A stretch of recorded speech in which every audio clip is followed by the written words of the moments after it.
Hi everyone, welcome to the PLC Quick Start series. In this video, we'll quickly go over how to configure controller hardware in Kinco BuilderPro. First, open the project and go to the Hardware Configuration section in the project tree. You will find I/O configuration, UART configuration, and other functions are listed separately for easy viewing and setup. In the DI configuration, you can enable or disable DI filtering and set the filter time.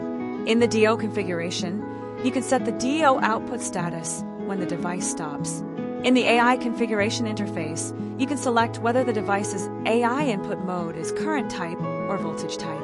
In the UART configuration, you can configure the functions of the RS485 serial port on the controller itself, such as configuration service, Modbus, and communication function blocks.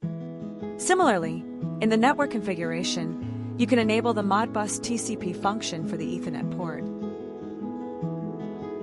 Enter the Extend BD board.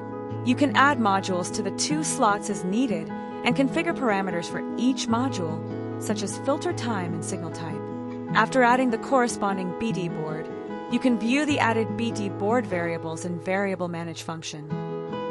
Please note that if adding a GK20 COM module, it must be added to slot 1. If adding a GK20 CAN module, it must be added to slot 2.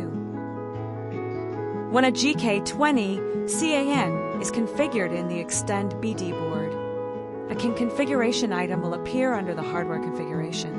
Right-click on the CAN configuration to add CANopen slaves and configure motion control functions. Right-click HSC configuration and add HSC. You can then configure the corresponding HSC parameters such as mode, mapping port, and counting direction. After configuration, you can use the corresponding high-speed counter function blocks. Right-click PWM configuration and add PWM.